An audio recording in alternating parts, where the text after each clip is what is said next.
encontro. Obrigado pela sintonia, queridos ouvintes e amigos. Até o nosso próximo encontro. Um grande abraço.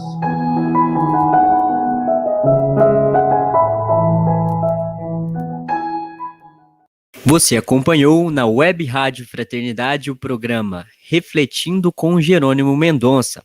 Apresentação do expositor e escritor espírita Nicola Frattari. Interaja conosco pelo WhatsApp DDD 34 99956 2694. Repetindo, 99956 2694. Pelo livro de visitas também, no nosso site da Web Rádio Fraternidade ou no nosso e-mail, faleconosco@radiofraternidade.com.br. Olá, eu sou Danilo Falcão, integrante do Sintonia de Brasília, Distrito Federal. Estou ligado na Web Rádio Fraternidade, a emissora do bem na internet. Essa é uma transmissão ao vivo da Web Rádio Fraternidade.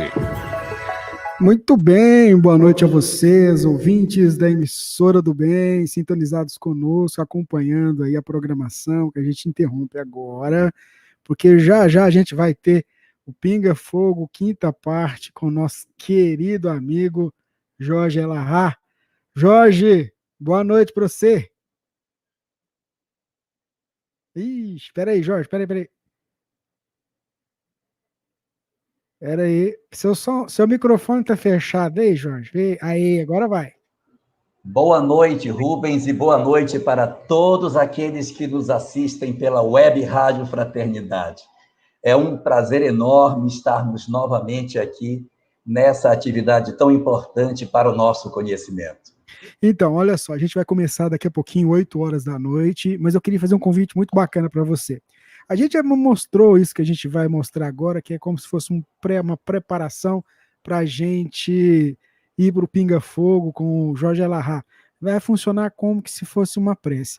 Eu queria te convidar para a gente voltar mais ou menos 2000 anos. Quer ver que bacana?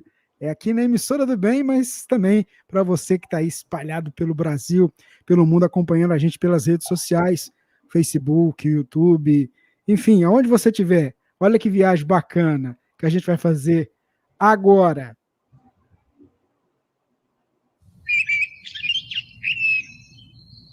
Apoiando-se inconscientemente num banco formado por pedras próximo ao lago, Públio Lentulus conduz seus pensamentos ao mais elevado grau do espírito. Sente um êxtase profundo diante da natureza e das suas belas riquezas, sem saber como agradecer aos poderes dos deuses. Tamanha era a prisão na qual sempre esteve seu coração frio e orgulhoso. É nesse instante que, dominado por uma força estranha e acolhedora, o senador ouve passos lentos de alguém que se aproxima.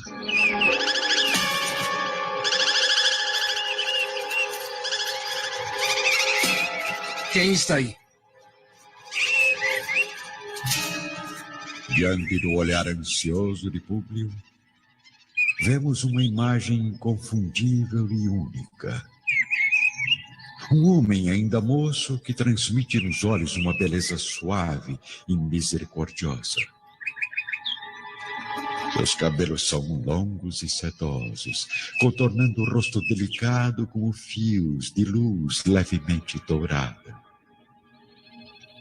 Um sorriso indefinível, revelando ao mesmo tempo bondade e energia, produz em sua figura majestosa um encanto inexplicável.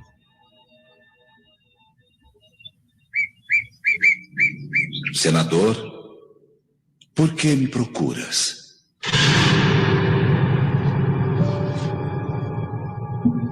Públio Lentulus não tem dificuldade em identificar a criatura impressionante que está à sua frente. O seu coração misturam-se ondas de sentimentos que jamais havia conhecido, emoções que jamais haviam invadido sua alma. Lágrimas ardentes caem de seus olhos que raramente haviam chorado. E uma força misteriosa faz Públio ajoelhar-se na relva úmida da margem do lago. O senador deseja falar, mas seu peito está sufocado. Então que num gesto de pura bondade, o mestre se aproxima dele e repousa carinhosamente a mão direita sobre a sua testa, exclamando em uma linguagem maravilhosa que Públio entende perfeitamente, como se ouvisse o próprio idioma, sentindo as palavras de espírito para espírito, de coração para coração. Aprecio ter me procurado publicamente e na hora mais clara do dia, para que possa adquirir por toda a vida uma lição sublime de fé e humildade. Não vim ao mundo questionar os erros dos homens, mas sim confortar os corações desfalecidos como o teu. Não venho buscar o homem de estado, insensível e orgulhoso. Venho atender aos pedidos de uma alma desesperançosa, mas que ainda possui um rastro de fé. Acredite, meu amigo, não é o teu sentimento ainda carregado de egoísmo humano que irá salvar sua filhinha, leprosa e desacreditada pela ciência, mas sim a fé infinita de tua mulher, porque a fé é divina. Basta apenas um raio das energias poderosas de Deus para que se destruam todos os monumentos das vaidades mundanas. Públio está completamente comovido e magnetizado. Seu pensamento consegue apenas decifrar o que se passa como uma ilusão inexplicável. Um sonho de emoções nunca antes vividas. Não, meu amigo, não estás sonhando. Depois de longos anos de desvio do bom caminho, encontras hoje uma chance de regenerar toda a tua vida. Basta querer aproveitá-la agora ou somente daqui a alguns milênios. Pastor das almas humanas desde a formação do universo, venho procurando reunir as almas rebeldes, tentando levar aos seus corações as alegrias eternas do reino de Deus. Para isso, amigo, basta dirigir seu espírito para a estrada humilde da fé e esperar a glória divina da salvação. Humildade, fé. Com que autoridade este profeta vem me falar sobre isto diante de um senador imperial, dono de poderes sobre qualquer súdito? Os pensamentos de Públio são assimilados pelo profeta, mesmo sem o senador haver pronunciado uma só palavra. Todos os poderes do teu império são frágeis, e todas as suas riquezas são miseráveis. A grandiosidade dos imperadores é mera ilusão, porque todos, sem distinção, serão um dia chamados aos tribunais da justiça de meu Pai que está no céu. Suas ciências se transformarão, conduzidas pelos esforços de outros homens mais dignos do progresso. Suas leis injustas serão afundadas no abismo tenebroso destes séculos de impiedade, porque só uma lei existe e sobreviverá às ruínas da angústia humana. A lei do amor, criada por meu Pai desde o princípio do mundo. Públio Lentulus continua sentado, paralisado, ao ouvir os ensinamentos e as previsões de Jesus. Agora, volte ao lar, consciente das responsabilidades com o teu destino. Se a fé de tua esposa trouxer a recuperação de tua filha, não esqueça que isso representa uma dívida com o teu próprio coração, diante de nosso Pai Todo-Poderoso.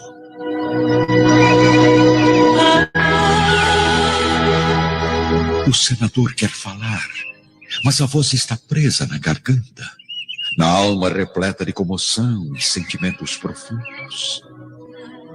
Públio tenta se levantar, mas nota que a expressão do profeta muda de repente ao olhar fixamente para o céu. Sente que Jesus está orando intensamente e observa as lágrimas caírem sobre seu rosto, banhado por uma forte claridade, realçando sua beleza simples e de uma indefinível melancolia.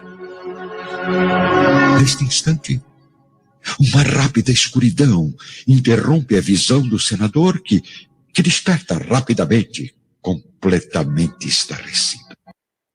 Muito bem, esse trecho da radionovela Há 2000 Anos faz parte do livro também, né, Há 2000 Anos, ditado pelo Espírito Emmanuel, que conta a sua própria vida, né, como senador Públio Lentulus. Esse é um trechinho, e fica o convite para você ler o livro, né, Jorge?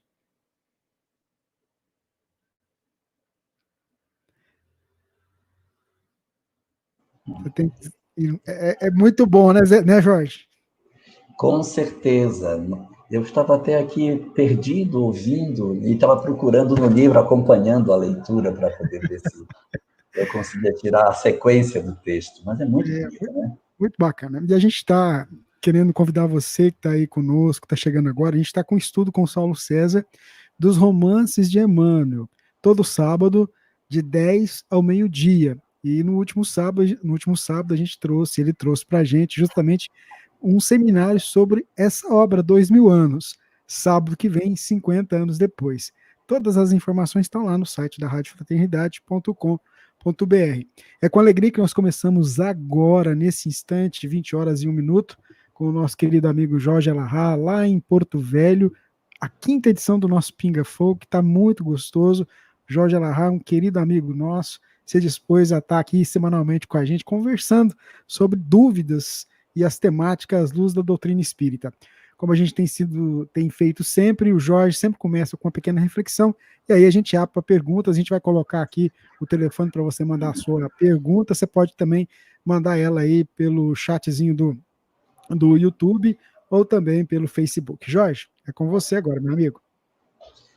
Olá para todos que nos assistem pela Web Rádio Fraternidade. Um prazer enorme estar novamente na companhia de todos. Hoje, particularmente, eu quero falar sobre o medo. Nós estamos vivendo um momento em que muitas pessoas têm desenvolvido em si um sentimento de pavor pelos dias que se seguirão. Muitas pessoas estão muito aflitas pelo que pode acontecer com a história da humanidade nesses dias. E é evidentemente que a doutrina espírita, por ser a doutrina consoladora, haveria de trazer algumas coisas para nós muito importantes.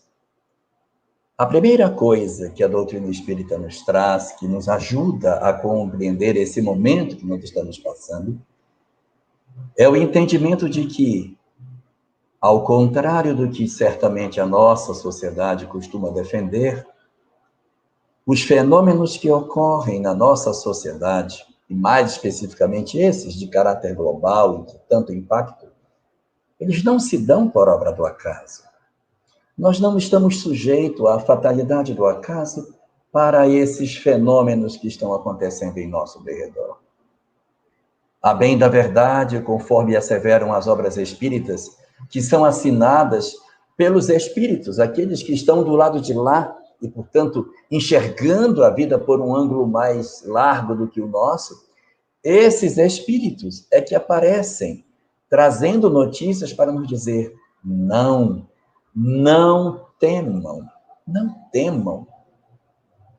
Porque existe toda uma mobilização do plano espiritual em favor da humanidade para que todas as coisas que estejam acontecendo alcancem os seus objetivos.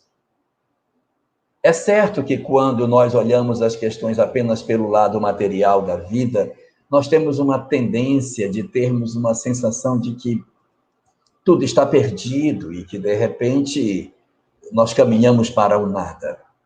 Mas aqueles dentre nós que já despertamos para a realidade da vida espiritual, que já começamos a perceber a dimensão do homem além da matéria, e que isso não é apenas um conceito filosófico, mas nós temos as inúmeras comprovações científicas de que a vida prossegue para sempre, que a vida transcende a fronteira da chamada morte, e que os espíritos estão vivos, e esses que estão do lado de lá nos trazem informações muito preciosas sobre todos esses eventos, nos dizem que tudo o que está acontecendo decorre de uma programação do mundo espiritual, para que nós aprendamos a ser melhores.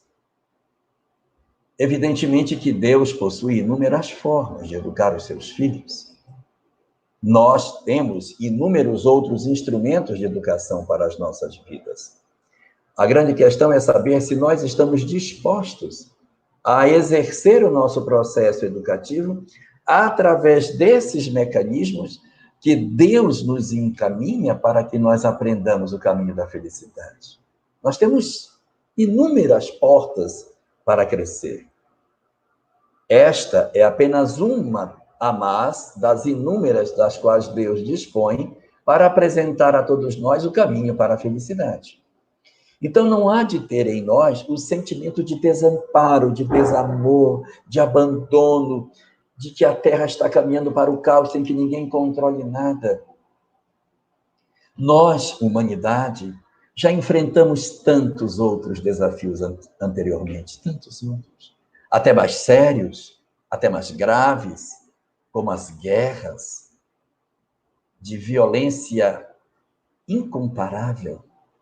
Hoje nós estamos em momento de razoável paz no planeta, em que as nações estão se dando as mãos para solucionar a questão de uma pandemia.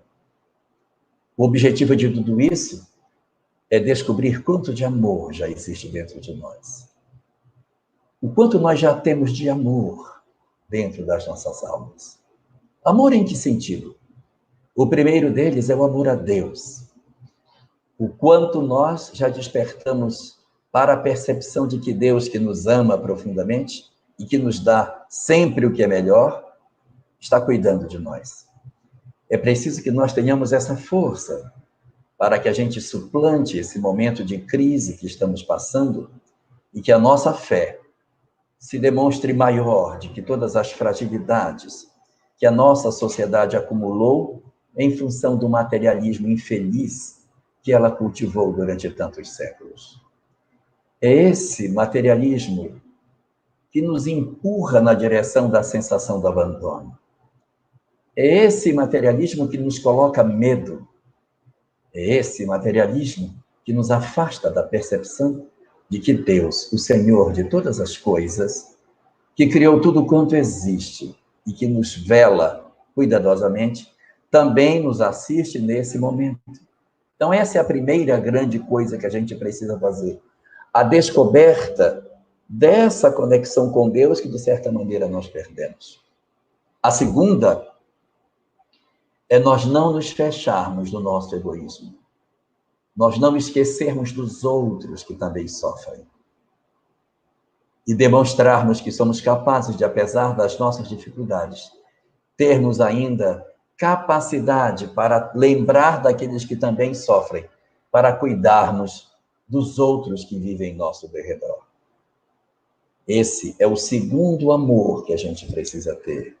O primeiro é esse amor a Deus, essa conexão com Deus e a certeza de que nós somos cuidados por Ele. O segundo amor, a capacidade de nós realmente termos olhar para fora de nós. São esses os sentimentos que nós estamos sendo desafiados a demonstrar. O que esses movimentos do mundo espiritual fazem é tentar revelar para nós quem nós somos. Quanto de amor já reside dentro das nossas almas. E o terceiro e último amor que nós temos que demonstrar nesses dias é o amor a nós mesmos. a nossa capacidade de nós sabermos quem nós somos. Ninguém ama aquilo que não conhece, e ninguém ama aquilo que não tem valor. Nós precisamos descobrir que somos valorosos, que somos importantes, que temos uma importância enorme para os outros e para nós mesmos, para que nós consigamos entender que, compreendendo quem nós somos, nós busquemos a força interior que nos é necessária para que mantenhamos a lucidez, a serenidade, e para que consigamos vencer as nossas imperfeições morais, para que nós consigamos caminhar na direção do progresso e, efetivamente, aproveitarmos as lições que os tempos de hoje estão nos oferecendo. Se nós não fizermos esses 3 movimentos, de revigorarmos a nossa fé, de nos reconectarmos com Deus de maneira mais forte e acreditarmos que Ele está em nosso favor, cuidando de nós. Se nós também não desenvolvermos o dom de cuidarmos dos outros, sem nos isolarmos do nosso egoísmo, querendo nos proteger e querendo que os outros se virem sozinhos, se nós descobrirmos que os outros também têm necessidades como nós, uma luz está se acendendo em nós. E se nós, diante de todas essas coisas, procurarmos as forças suficientes para estarmos em casa, não somente na nossa casa física, mas na nossa casa mental, na nossa casa interior, recolhermos-nos intimamente e aproveitarmos esse período de quarentena para repensarmos quem nós somos, o que é que nós queremos na vida, o que é que Deus quer de nós, refletirmos sobre o que fazemos dos nossos dias. Se nós conseguirmos fazer tudo isso e percebermos o quanto nós somos importantes, terá valido tudo isso. Nós teremos entendido o propósito maior desses fenômenos. Mas se nós nos desconectarmos de Deus e seguirmos a trilha infeliz que o materialismo nos aponta, nós nos sentiremos secos, sozinhos. E se nós ficarmos assim, a nossa solidariedade, nosso sentimento de preocupação com o outro diminuirá. E ao sentir que nós estamos sós e que não temos outra perspectiva senão uma situação pior do que aqui estamos, nós nos destruiremos intimamente. Não enveredemos pelo caminho sombrio que o materialismo nos aponta. Acendamos a luz da imortalidade que o Espiritismo nos apresenta e fortaleçamos os nossos caminhos, revigorando os nossos melhores propósitos e descobrindo com uma certeza inabalável, através daquilo que os Espíritos nos colocam, que Deus, o Senhor de todas as coisas, cuida de nós, para que nós cuidemos dos outros, e assim nós mesmos despertemos o amor que existe dentro dos nossos corações. Que Deus nos abençoe, proteja o nosso estudo de hoje e nos guarde na sua infinita paz. Muito bem, Jorge, amigos que estão aí sintonizados conosco, acompanhando aí. Eu queria mandar um abraço para a nossa irmã Silvia, lá do Uruguai. Muita paz, né? Olha que legal, né? Acompanhando a gente. Olha só, a gente vai abrir para perguntas, não necessariamente sobre esse tema inicial do Jorge. Ele tem algumas outras perguntas aqui, mas eu queria que você falasse, Jorge. A gente tem recebido aqui na rádio, às vezes as pessoas escrevendo para a gente que elas estão com muito medo, às vezes elas ficam ansiosas, às vezes elas ficam depressivas. Tem alguma coisa assim prática que a gente poderia indicar para aquela pessoa que às vezes sente aquele medo, aquela coisa dentro dela, para que ela possa começar a fazer um exercício, até pegando um gancho naquilo que você começou falando para a gente? Essa pergunta é minha. Ok, boa noite, Rubens. Os Espíritos dizem que o próximo é a ponte que nos liga a Deus. O processo de depressão, frequentemente, ele se dá pelo fato de um esgarçamento nessa relação do homem com o Criador. Uma sensação de abandono, uma sensação de desamor, a sensação de não ser cuidado e de não ser protegido, nos empurra na direção do sofrimento.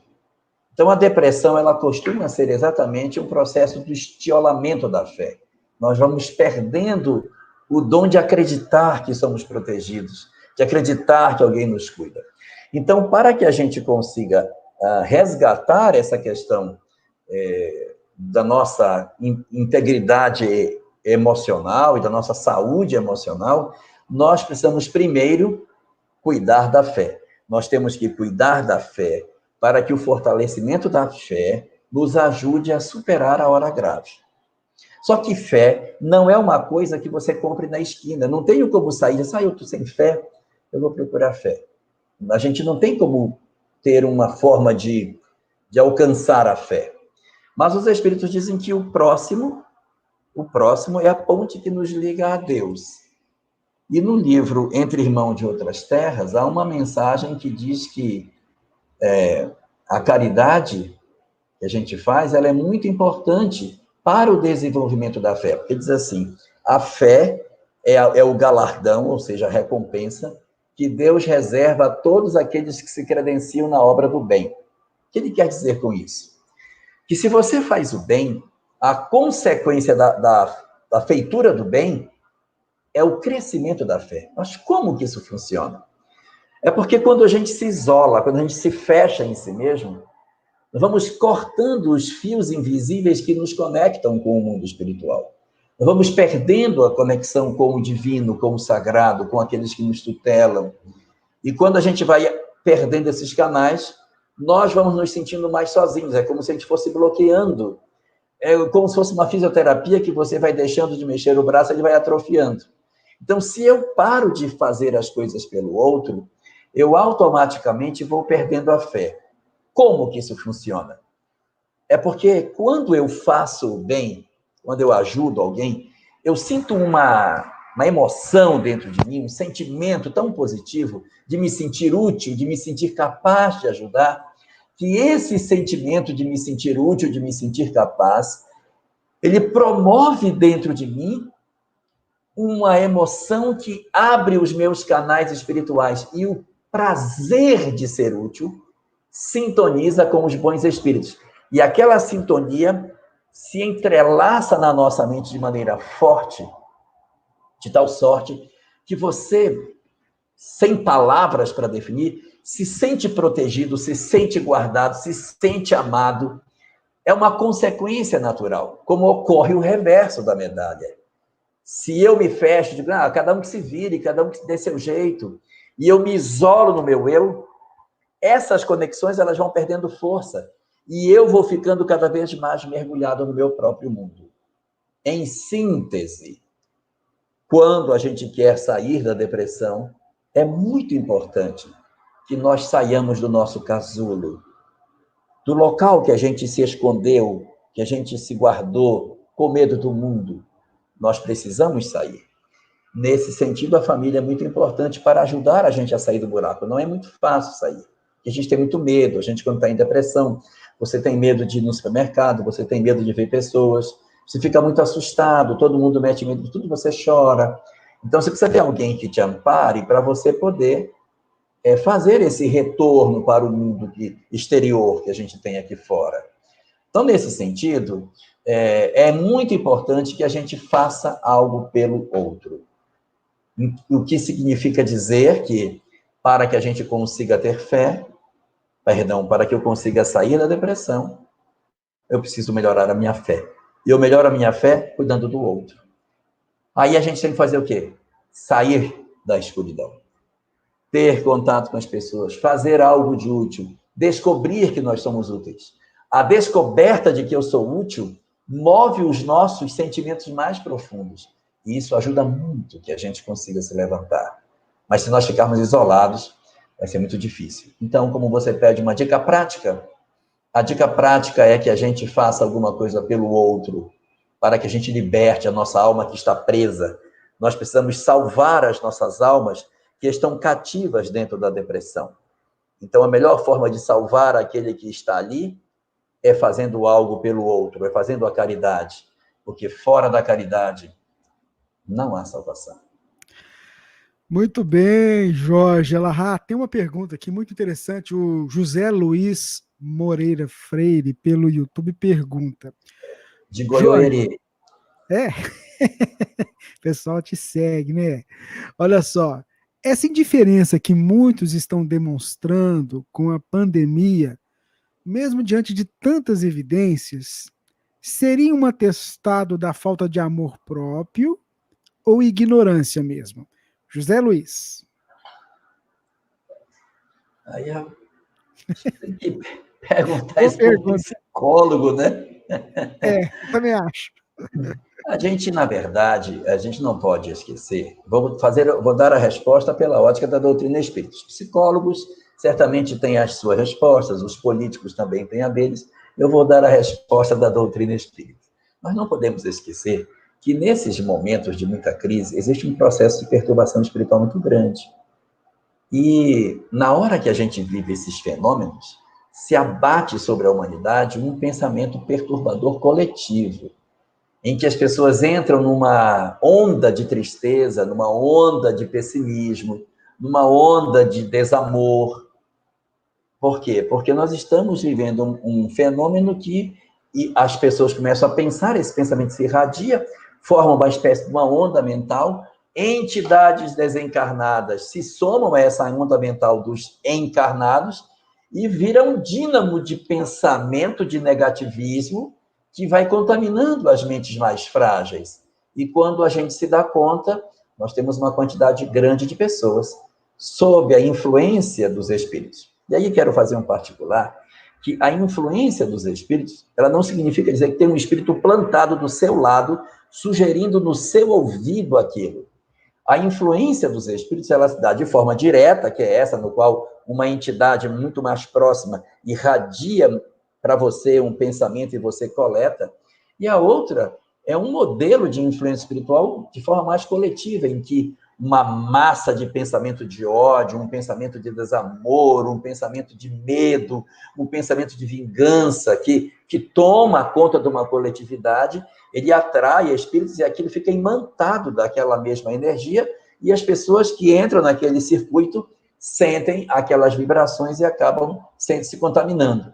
Então, parte desse sentimento de indiferença, até de irreverência, poderia dizer, a tudo isso, decorre do processo de obsessão coletiva, de perturbação espiritual, que nós estamos sujeitos e que damos flanco a isso quando apagamos a lucidez das nossas vidas e nos prendemos nos aspectos especificamente de reverência, sem nos darmos conta dos desdobramentos espirituais que existem. Então, nesse particular, a doutrina espírita é muito importante por abrir os nossos olhos para que a gente não enxergue somente o mundo dos vivos, mas enxergue a mobilização espiritual e os interesses espirituais que existem para que o planeta não avance. Muito bem, eu acho que com essa resposta também você contemplou a Cidinha Mota, que também estava indo nessa direção, no questionamento que ela fez aí, você trazendo para a gente a resposta sobre a ótica espírita. Tem uma mensagem, uma pergunta também que chegou para a gente, deixa eu pegar. Pode falar. Quero só dar uma boa noite para a Cidinha, que eu não respondi a pergunta, mas nós estamos aqui à disposição, Cidinha. Se for preciso, a gente está às suas ordens, tá bom? Ó, eu vou ler a pergunta dela. Assim, muitos brasileiros não estão considerando, né, obedecendo as orientações de prevenção da Covid, diferente de outros países. Podemos considerar que somos um povo com baixo desenvolvimento moral? Aí ela acrescenta, completando, progresso moral no sentido do progresso espiritual, conforme Kardec, no Livro dos Espíritos, indica. Acho que você falou muito bem também. Né? Não, só queria para falar com ela, só para dar um olá.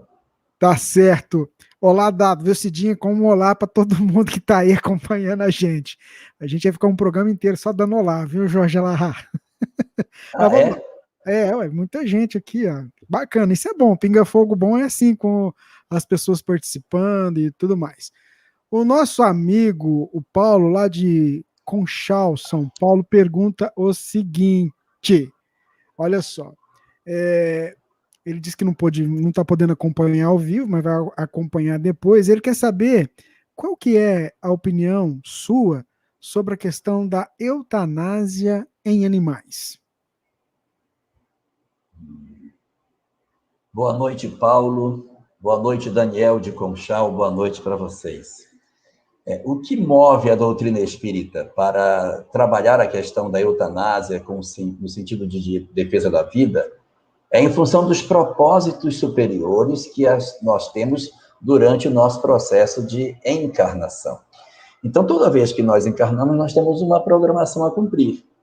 Como nós temos uma programação a cumprir, se eu interrompo o fio da vida de uma pessoa, de um ser humano, eu estou interrompendo uma programação espiritual.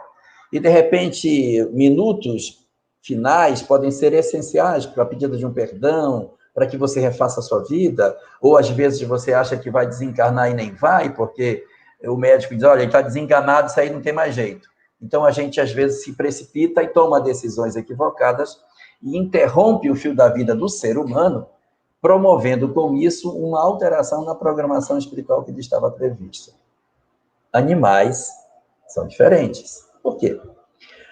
Porque os animais não vêm para cumprir uma programação espiritual. Animais não vêm para viver aqui um determinado fenômeno de karma. Nós não temos a experiência assim, olha, aquele cachorro ali só tem 3 patas, sabe por quê? Porque na outra encarnação, ele foi um cachorro que ele pisava muito nos outros e por isso que ele nasceu agora só com 3 patinhas. Não. As provas dos animais, todas elas estão, as experiências dos animais estão todas na condição da prova. É tudo prova. Então, ele tem uma doença, prova. Ele tem um problema, prova. Todas as coisas são provas. Por quê? Porque são seres que ainda não têm uma programação na qual o que lhes ocorre está conectado com um passado anterior. Muito bem. Em sendo isto verdadeiro, a gente observa que a interrupção do fio da vida do animal, ela não é semelhante ao do ser humano. Ele não tem uma programação para cumprir. Então, nesse particular, você tem um animal, ele não tem mais condição de sobrevivência, a prática da eutanásia pode ser uma opção a ser buscada. Agora, isso não significa dizer que, de posse dessa informação, a gente vai trabalhar isso de forma indiscriminada. Você tem, por exemplo, um cachorro que está num processo final de sinomose.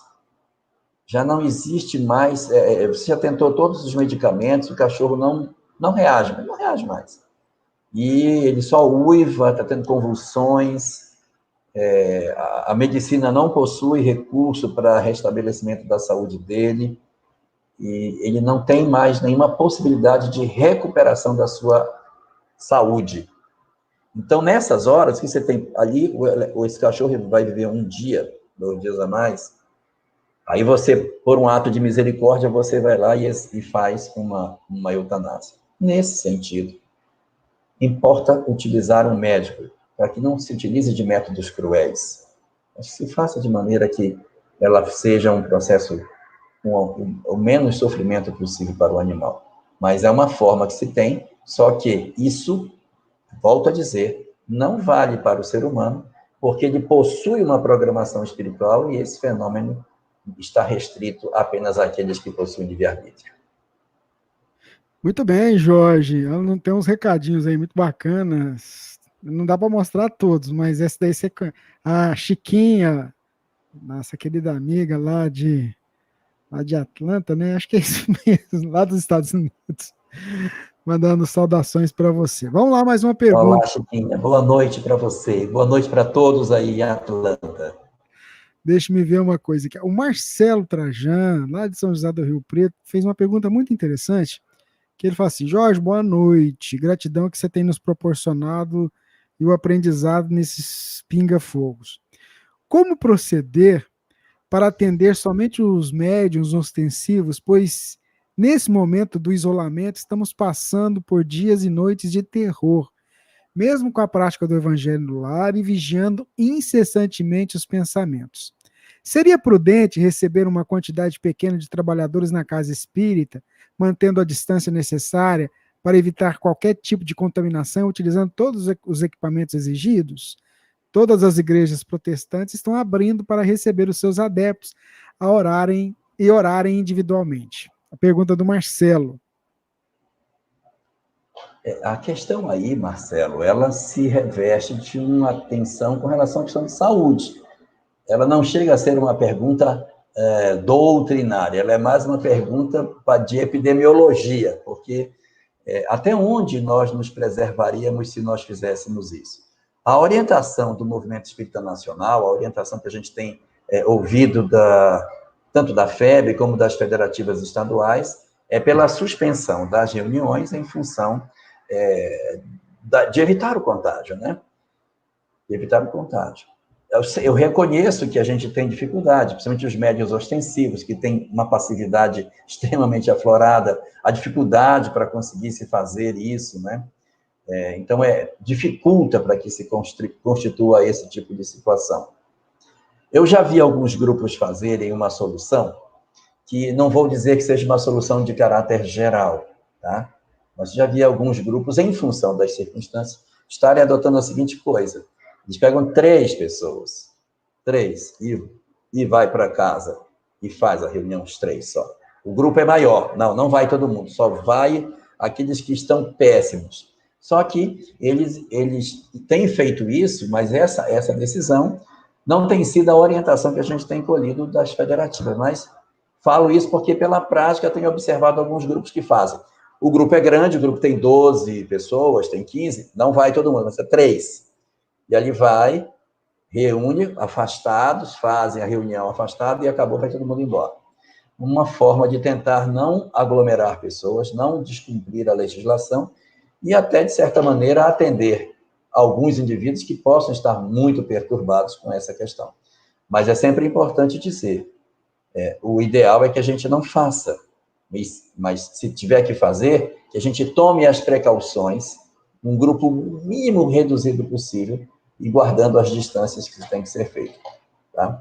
Então, manter o culto do Evangelho no lar, como tem se feito, fazer lives do grupo, o grupo pode fazer lives para poder conversar, para que ele se sinta próximo, para não desvincular as pessoas, isso é muito importante, e fazer com que a gente consiga, tanto quanto possível, realizar essa conexão. E aí, lembrando que os espíritos conectam nos médiuns em função da reunião mediúnica.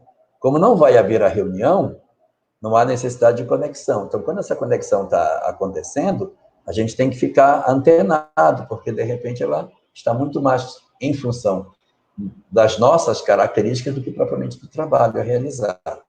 E lembrando que, antes do movimento espírita existir e ter as reuniões mediúnicas, os espíritos já cuidavam dos outros espíritos do mundo espiritual. Não se começou a doutrinar espírito depois que o espiritismo chegou no mundo. Os espíritos cuidam de espíritos há muito tempo. E aí a gente, trabalhando dentro dessa ótica, orando pelos nossos mentores para atender as pessoas, é bom dar uma vista na obra Recordações da Mediunidade, onde Ivone Pereira narra que ela chegava do trabalho e tinha um monte de suicida dentro do quarto dela. Ela orava, ela pegava o jornal, recortava para orar por eles, e aí eles apareciam dentro do quarto dela. E quando ela abria a porta do quarto, eles estavam todos ali nas condições que a gente já sabe, né? E aí ela iria acolher essas entidades ali mesmo. Então, a gente saber que os médiuns precisam desse socorro é muito importante, mas é bom dar uma lida no que a Ivone Pereira fazia, porque ela cuidava deles em casa, sem a necessidade de dar uma passividade, mas orando e tentando acolher e pedindo para os mentores fazerem o trabalho de socorro de todas essas entidades. Eu ia te perguntar, porque, na verdade, aquela equipe espiritual responsável pelaquela reunião mediúnica não vai preparar um espírito, porque você não está tendo a reunião mediúnica, como você falou, sim, né? Não vai ter. Assim, é um trabalho que a gente tem que ir de esforço. Acho que é um trabalho dobrado para aquele que é médium ostensivo. E ser médium ostensivo, quanto mais ostensivo for, mais o trabalho, assim, como é que eu vou dizer? A expiação. E depois tem o seguinte, né? Acontece também o seguinte, Rubens, você, por exemplo, lê umas notícias tristes e aí você fica pensando nessas coisas, determinadas entidades se vinculam a você. Natural, a gente é uma antena, né, Jorge? Você acaba entrando na sintonia, né? Quanto mais médium, mais antena é. E aí você, independente de um planejamento que o mundo espiritual fez, você, por ser uma pessoa muito sensível, você acaba atraindo uma série de entidades para perto de você nesses momentos. Jorge, tem uma pergunta muito interessante também. Aí você avalia para responder a nossa irmã, se dá para responder agora, ou né?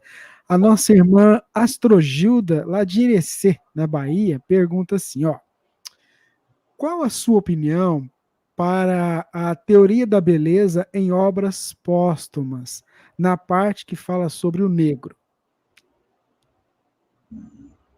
Ok. Existe essa página em obras póstumas. Essa obra é uma obra de 1890. Ela foi escrita por Kardec, provavelmente, mas ele não publicou essa obra. Não foi ele que publicou.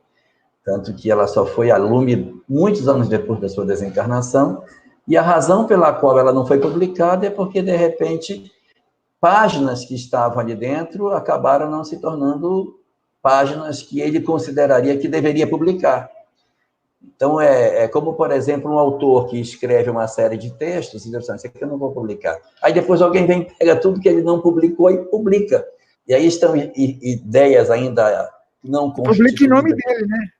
E publica em nome dele. Então, isso é um problema. Se você pegar obras póstumas, ela é uma obra que foge o formato da obra de Kardec. Qualquer obra de Kardec que você, se eu quero achar tal coisa, você acha rapidinho, porque o índice é todo lógico. É lógico, isso aqui está no começo, está no fim, está no meio. Está nesse capítulo aqui. Obras póstumas não tem um índice. Parece que juntaram da gaveta tudo que tinha e botaram no papel e publicaram. Porque ela não tem uma sequência, as coisas estão ainda muito sem uma organização devida. Existe uma página, por exemplo, lá fora da caridade não há salvação, onde Kardec fala de sua vida pessoal. Ele nunca publicaria isso, mas está lá na obra. Mas vamos tratar do texto específico sobre a teoria da beleza. Esse texto, no qual ele aborda essa questão, decorre exatamente de um período da nossa história em que isso era pensado assim. Havia um conceito dentro da sociedade da época que esse formato era tido como verdade. Então, dentro do cenário daquilo que Kardec está trabalhando, isso era uma verdade que, de certa maneira, estava posta como sendo uma coisa a ser admitida como verdade. Tanto isso como, por exemplo, na Revista Espírita também ele tem um texto que ele pergunta assim, a mulher tem alma? E aí ele vai discutir se a mulher tem alma ou não. Por quê? Porque naquela época ainda havia discussões dessa natureza. Então, é uma discussão que naquele período se fazia representativa. É bom lembrar que no período no qual essa obra é publicada, ou melhor, que esse texto é feito, a escravidão ainda era uma realidade, as pessoas ainda achavam que isso era uma forma correta de produção. Mas, se você pegar a obra de Kardec como um todo, você vê que esse texto ele não encaixa na obra.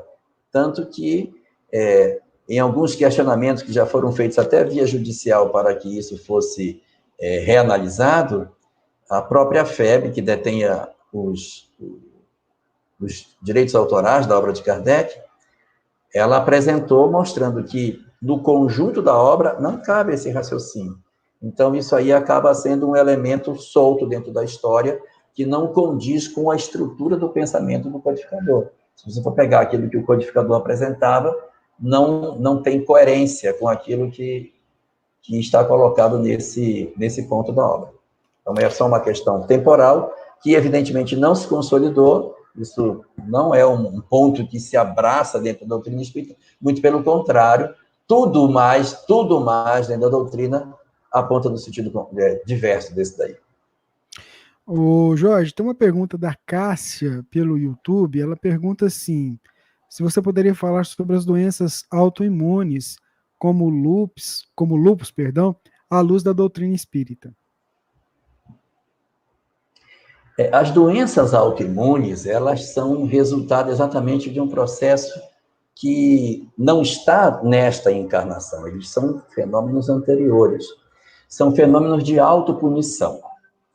O espírito se autopune por alguma coisa que, às vezes, o consciente não sabe expressar, mas a alma possui um processo de autopunição e ela se autocondena, ela se machuca, né, a partir das chamadas doenças autoimunes. Então, elas decorrem exatamente do longo processo que a gente vem acumulando de culpas, de remorsos, de questões mal resolvidas, que de uma encarnação para outra vão produzindo esse tipo de fenômeno. E são doenças que você não pode dizer assim, essa doença eu contraí por conta de alguém, não foi um acidente, não foi alguém que produziu, não foi ninguém que me passou, não foi um vírus, não é nada. O próprio organismo começa a desenvolver uma defesa excessiva sobre si próprio. E aí você começa a enfrentar uma série de fenômenos. E se você for ver, as doenças autoimunes, elas estão muito relacionadas com o aspecto emocional. Então, você precisa centrar o seu emocional para que os efeitos dessas enfermidades sejam menores, o que demonstra o aspecto espiritual que elas possuem.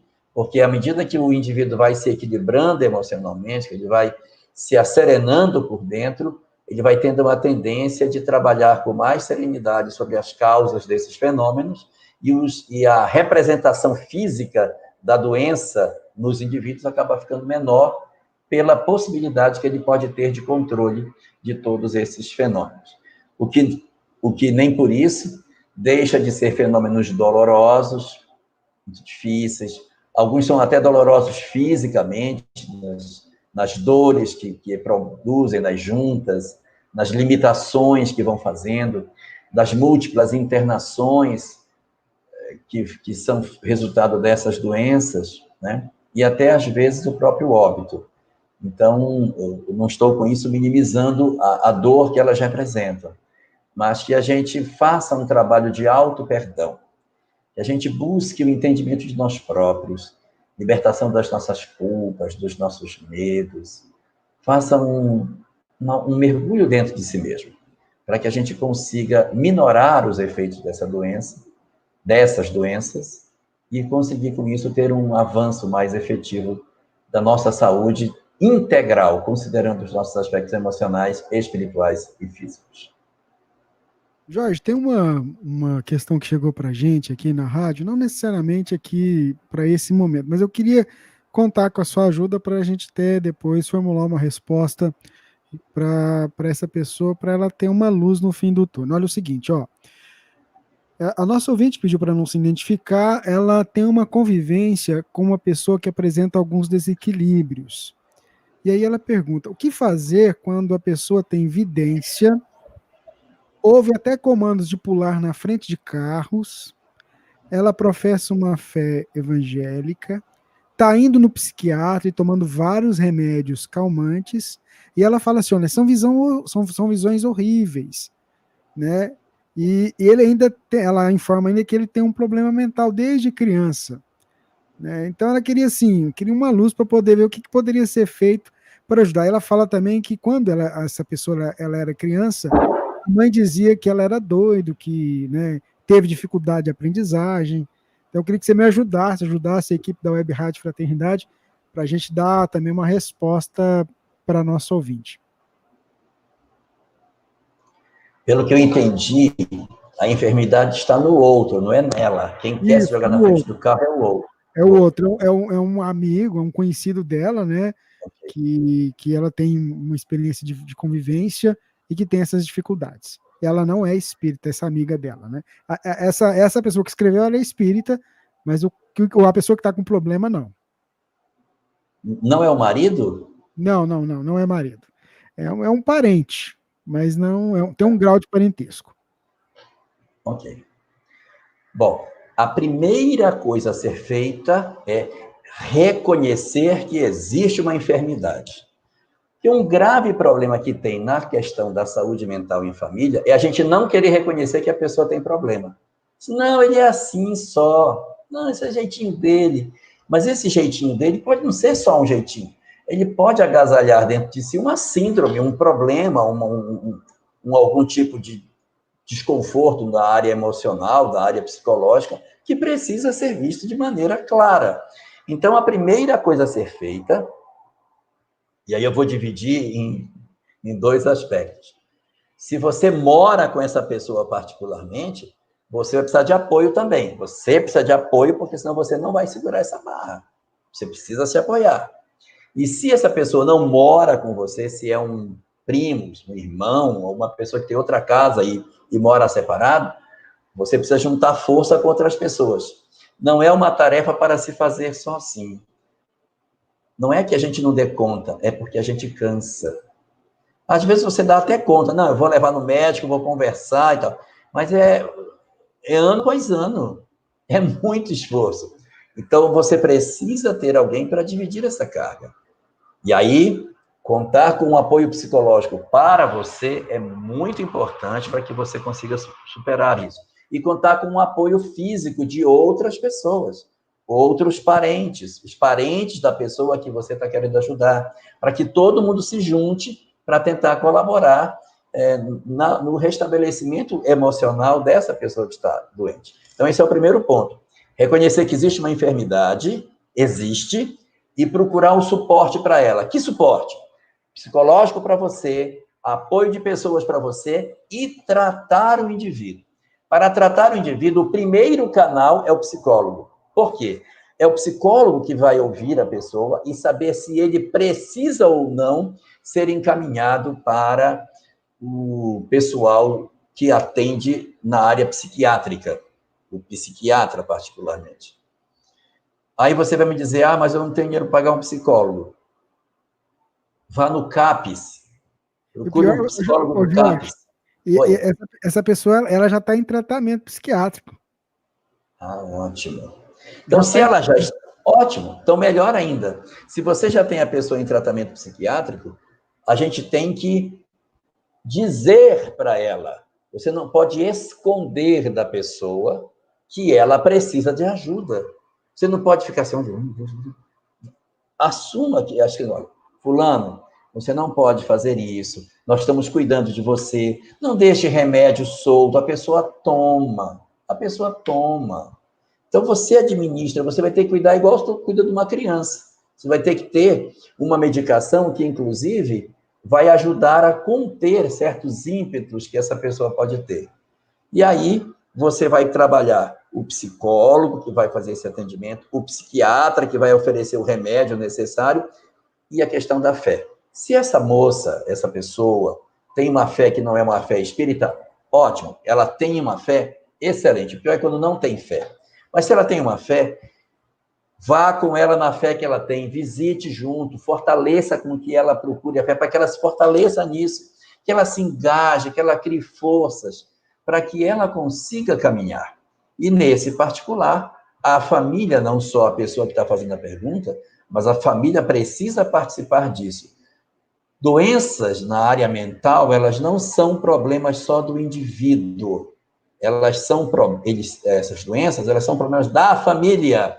E aí, quando alguém da família tem alguma dificuldade nessa área, todo o grupo familiar está envolvido nessa cena. E aí, portanto, você precisa trazer os outros agentes para trabalhar, considerando que todo mundo tem parcela de responsabilidade. Quando renasce alguém com uma dificuldade mental no grupo familiar, a culpa ali está repartida em todos. Todos têm responsabilidade naquela história.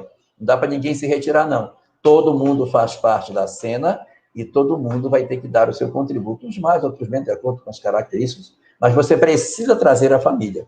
Então, aí, só para retomar o que eu disse, já está com tratamento psiquiátrico, então, já passou pelo psicólogo, ótimo, muito bom. Então, trazer a família para que a família esteja mais próxima, levar a pessoa numa fé é muito importante e dialogar francamente sobre a doença. Não esconder dela.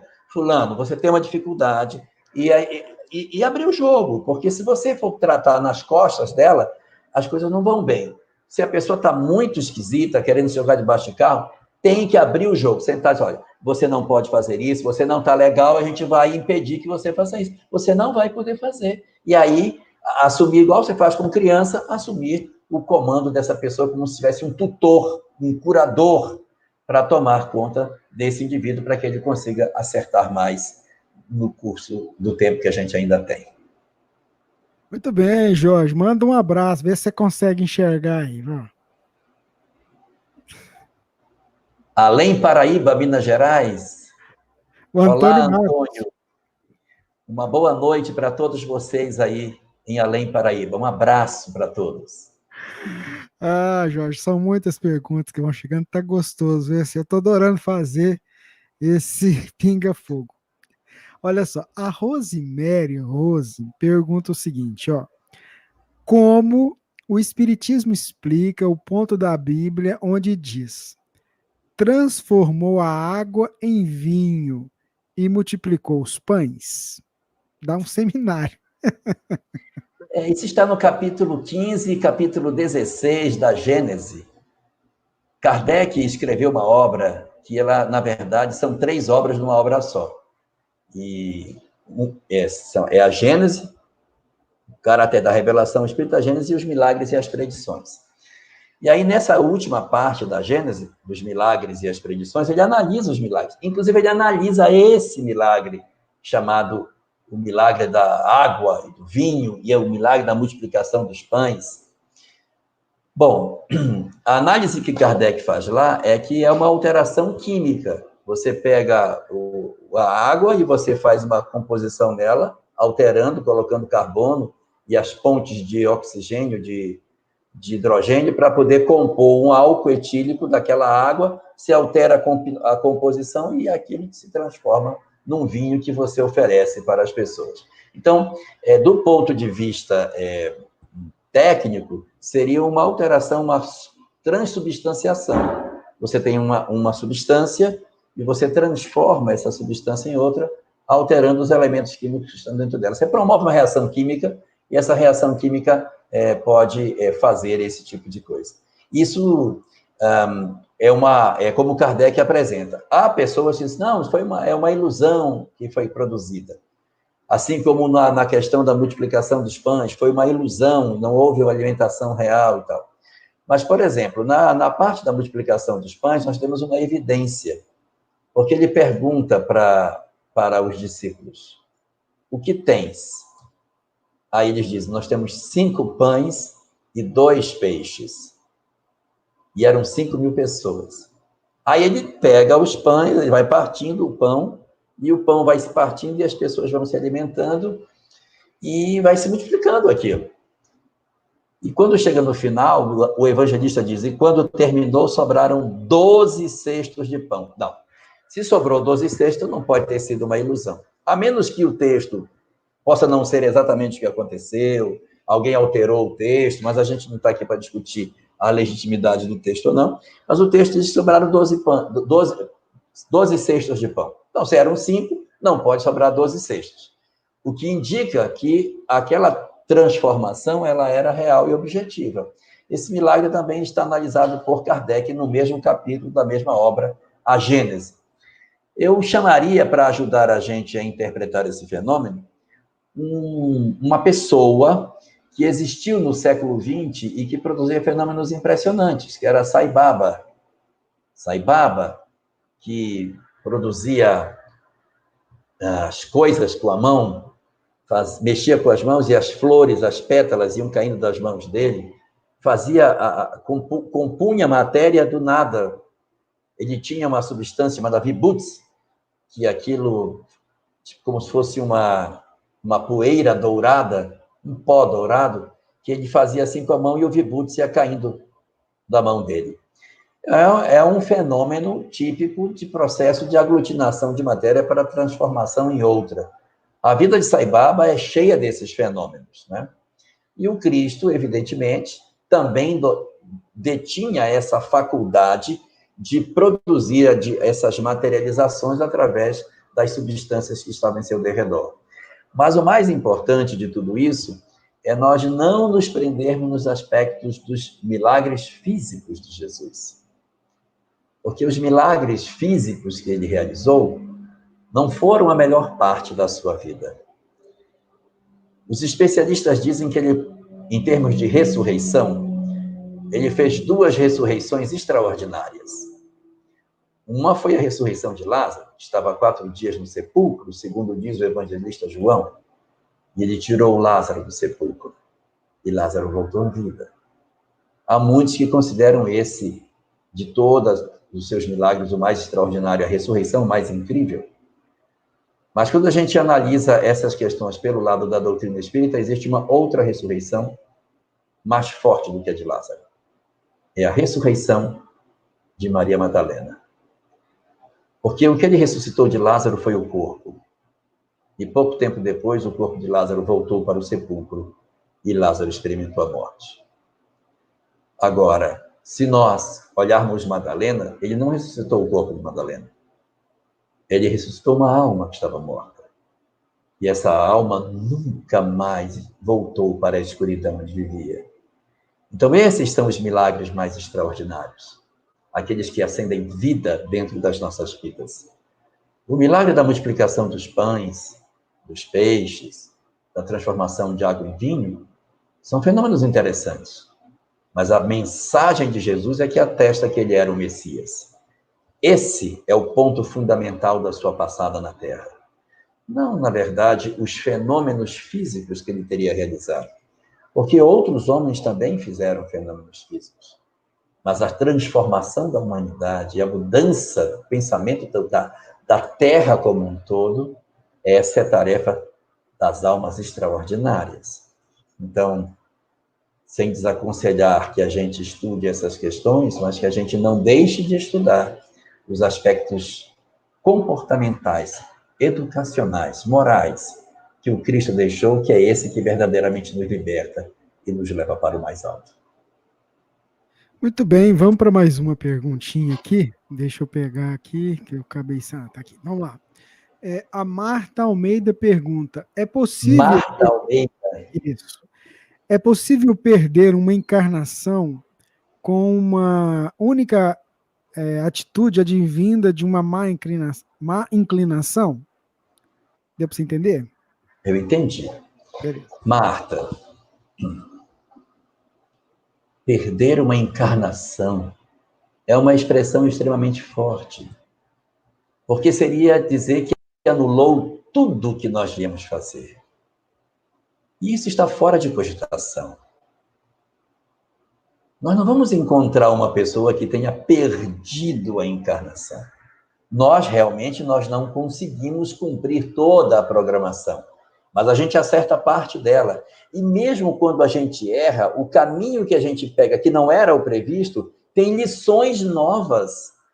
Vou dar um exemplo. Eu, por exemplo, renasci para ser médico. Aí, no meio do caminho, eu abandonei a faculdade e eu decidi abrir uma loja de sapato. Pronto. Você, dono de uma loja de sapatos. Perdeu a encarnação, porque era para ser médico, ele foi ser dono de sapataria? Não. Porque ele, como médico, ele não aprenderia aquilo que ele aprendeu como dono de sapataria. Realmente, o que ele veio fazer como médico, ele não fez. O que ele poderia ter feito, ele não fez. Mas o que ele fez como dono de sapataria, ele não faria se ele fosse médico. Então, embora ele não tenha feito o planejamento que estava previsto, ele atacou outras imperfeições que estavam dentro dele, por isso que ele se sentiu atraído a abrir uma sapataria. Ele foi ser patrão, foi ser chefe, recolher imposto, empregados, teve experiências como médico, ele não teria. Essa dinâmica da vida dele é diferente, e ele foi ter aprendizados e o encontro com suas culpas, seus erros, ou suas provas do crescimento da sua vida, diferentes. Mas ele cresceu. Então, não dá para a gente dizer assim, essa pessoa perdeu a encarnação. Aí acabou. Não. Tudo se aproveita. A gente se aproveita. Não existe nada, mas nada que possa nos afastar de Deus. A gente erra e ele aproveita. Não, agora vamos aproveitar aqui. Poxa, a gente não chega no mundo espiritual com todas as medalhas que poderia ter. Mas a gente leva alguns trunfos. A gente realiza vitórias. Então, nós sempre conseguimos vencer em algumas áreas durante as nossas vidas, fazendo com que as encarnações, por mais que elas não sejam de pleno êxito, elas trazem algum tipo de vitória, algum tipo de conquista que a gente fez durante esses tempos. Mas você pergunta se existe alguma má inclinação que possa perder uma encarnação como um todo. Isso é muito difícil, né? Muito difícil de acontecer. A gente teria que fazer uma ruptura muito forte com tudo aquilo que a nossa vida propõe, para que você diga, olha, ele não acertou em nada, ele fez tudo errado. E aí, quando a gente faz tudo errado, que a gente erra 100%, o que não é lógico, a gente sempre acerta um pouco, erra um pouco, mas vai levando, mas vamos admitir o caso ideal, que a pessoa errou 100%. O livro O Evangelho segundo o Espiritismo, na mensagem Benefícios Pagos com a Ingratidão, diz que quando o espírito erra e é ingrato para aqueles que o cuidaram, você recebeu, e você não conseguiu devolver em gratidão a quem lhe deu alguma coisa, o espírito, ao chegar no mundo espiritual, se descobre como ingrato. Ele se percebe como alguém que não devolveu aquilo que recebeu. E quando ele se dá conta do mal que ele fez pela ingratidão que ele cultivou, ele se sente guindado a ter que fazer um esforço para corrigir o erro que ele praticou. Então, é como se fosse, numa comparação grosseira, assim, nós temos o caminho, que é o bem, para evoluir. E toda vez que a gente erra, a gente sai desse caminho. Mas quando a gente sai, é como se existisse uma mola amarrada no nosso pé. Quanto mais eu forço para sair, mais eu vou me sentir desejoso de voltar depois, porque o bem é a nossa via normal. Daí que quando eu erro, eu acabo me comprometendo muito mais fortemente, e isso acaba fazendo com que eu me sinta ainda mais chamado a fazer um processo de transformação. Eu vou, só para concluir o que eu quero dizer, eu vou exemplificar o que eu estou dizendo. Havia, na época que Jesus esteve na Terra, basicamente 3 tipos de comportamento. 3. Nós tínhamos os que seguiam Jesus e tínhamos os que odiavam Jesus e queriam o fim dele. Mas tinha um terceiro, os indiferentes. Os que para ele tanto fazia como tanto fez, não se interessavam por aquele homem que aparecia por aquilo ali, não chamava a atenção deles. Os que amavam a mensagem de Jesus, rapidamente evoluíram. Os que odiavam Jesus foram chamados nas encarnações posteriores a renascer dentro do cristianismo, que aquilo que a gente odeia, a gente também atrai. E ao nascerem, fizeram muita bobagem durante a Idade Média, cometeram deslizes, fizeram fogueiras, fizeram muita bobagem. E hoje eles estão dizendo, eu quando fui padre fiz tanta besteira e tal. O que é isso? É exatamente a história do ontem refletida no hoje. Ou seja, aquele erro do passado acelerou a minha ida. Sabe quem ficou para trás? Os indiferentes. Esse a gente está esperando que eles despertem para que consigam fazer o processo de caminhada na direção da luz. Então, quando a gente erra, a gente também tem a chance de despertar até mais cedo do que as almas que dormem. Muito bem, ela tem muita pergunta aqui, eu vou ter que ficar para a próxima semana. Queria mandar um abraço para a Lilian, que escreveu aqui, que está 9 anos conectada com a gente. Obrigado, viu, Lilian? Um abraço para você, viu? O Jorge também mandou um abraço, né, Jorge? Que ela perguntou aqui. Lilian Almeida. Sim, um abraço. Mas não era Márcia, não era Marta já Almeida? É outra. Não, já é outra, agora é a Lilian. Tá. Lilian Almeida. Um abraço. Boa noite para você também, Lilian. Gente, a gente pega aleatório aqui, porque é muita mensagem, até o Rubens até se perde aqui com tanta informação. Mas a gente já deu tempo aqui de hoje. As perguntas que chegaram, a gente vai para o banco de questão, que a gente vai retomando na semana que vem, né?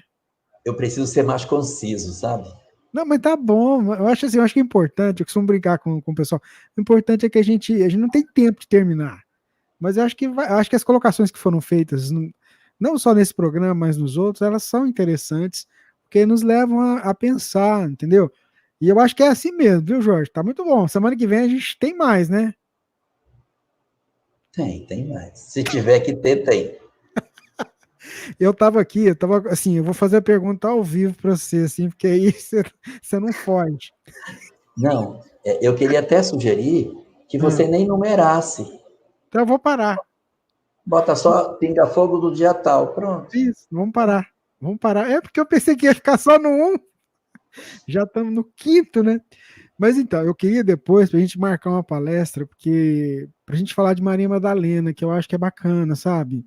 Eu acho que é um trabalho, sabe? Eu vi, você falou hoje, tinha falado na semana passada.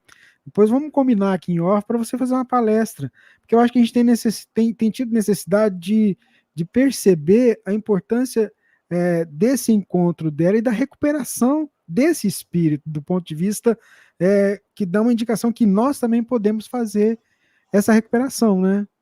Sem dúvida, é possível. Vamos combinar isso depois. Ela é o grande exemplo, né? Eu acho que ela até bem próximo da gente, né? Assim, daquele ser ainda imperfeito que a gente ainda é, mas que aceitou aquele clique de chamada do Cristo, né? Bom, gente, o Elahá vai fazer aquela prece final para a gente, né? Que já é praxe desse programa. E eu queria pedir para você que está aí conosco que você se preparasse aí. Se você achar que dá tempo, corre lá, pega um copo com água, coloca aí do lado. Eu tenho certeza que nós temos uma equipe espiritual que vela conosco nesse trabalho. O seu espírito protetor que está aí do teu lado, ele vai ser o intermediário para trazer o amparo que você necessita, viu? E a gente vai vencer. Eu recebi uma mensagem aqui, ela pediu para não mencionar, mas a gente vai colocar essa questão para o Jorge na semana que vem, tá? É você que está aí do código de área 67, final do telefone 75. A gente vai trazer essa colocação semana que vem. Jorge, as suas palavras finais e faça aquela prece para a gente, viu? Minhas palavras finais são de agradecimento pela presença de todos no nosso programa e que a gente valorize esse tesouro que a doutrina espírita é. Vejam como é rico o conteúdo e quanto é útil tudo aquilo que o Espiritismo nos apresenta.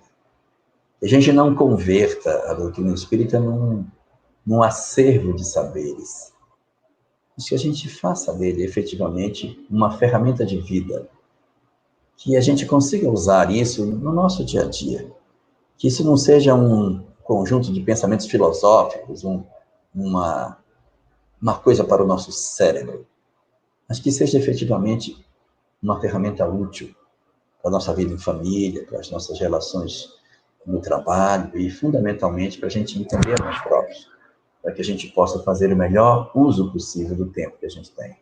Então, que a gente valorize isso e veja quanta riqueza o Espiritismo nos apresenta dentro do seu corpo de doutrina.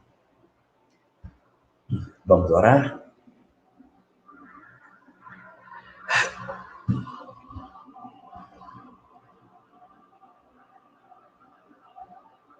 Divino Senhor dos nossos corações,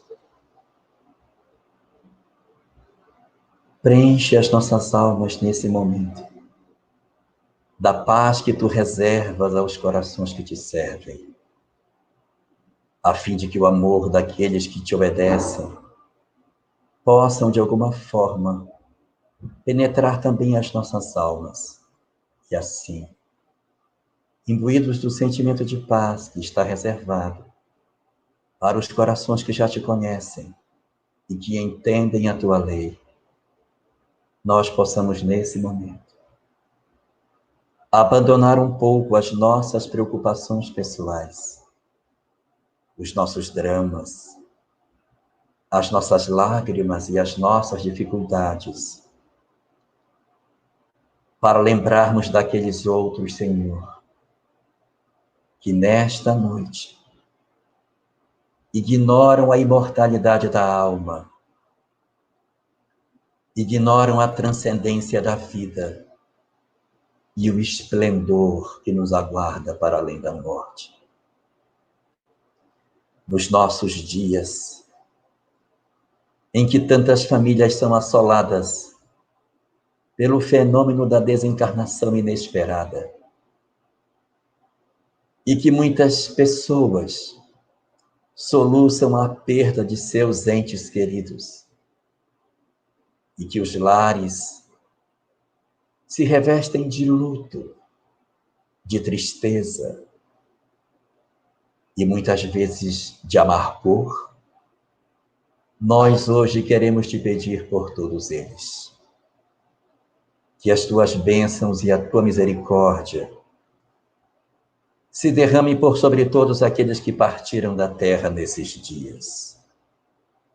Que todas essas almas possam ser acolhidas no mundo espiritual pelos espíritos que tutelam o nosso futuro. Que em todas as nações da terra, que em todos os espaços, aonde de alguma forma existe algum tipo de expressão de fé, que todos os espíritos que militam em todas as religiões do planeta, que todas as almas comprometidas com a mensagem da imortalidade do amor, possam sintonizar com o mais alto, formando uma coroa de luz, abençoando os corações das almas que se voltam para o recolhimento dos desencarnados. Maria Santíssima, acolhe no teu seio as almas daqueles que partem, ignorando a realidade espiritual. Movimenta, Senhora, as tuas falanges, a fim de que os espíritos que fazem o socorro dos que desencarnam possam melhorar o acesso a todas as mentes dos que partiram e, dessa maneira, facilitar a desconstrução dos laços de desamor, de angústia e de medo que, de alguma forma, tentam assumir o controle do nosso planeta. Que aquelas almas que militam contigo, Senhora, possam desfazer as cadeias do temor, da ignorância espiritual, transformando em sentimentos de acolhimento e de paz, da paz que está reservada para as almas que já fizeram um encontro definitivo consigo mesmas.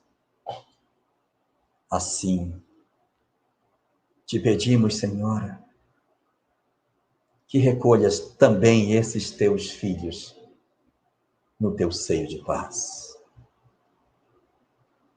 E a ti, Senhor da vida, rogamos que também, de igual forma, derrames as tuas bênçãos de luz sobre todos os lares enlutados.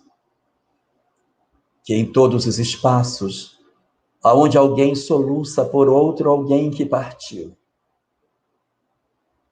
que possa existir as energias do mais alto para insuflar coragem, força, determinação e vontade de lutar, para que as nossas dores não sejam maiores do que a nossa fé. Senhor da vida, ampara os nossos corações frágeis. Assiste os nossos corações cheios de temor pelo dia de amanhã. Revigora a nossa fé na certeza de que tu cuidas das nossas almas. E nos faz lembrar que nos dias tormentosos, em que todos acreditavam que haviam vencido o teu Filho, que trouxeram a mensagem do amor e da paz, e que numa tarde pardacenta de sexta-feira, parecia que o mal havia vencido o bem. Faze-nos, Senhor, relembrar do domingo de manhã no jardim,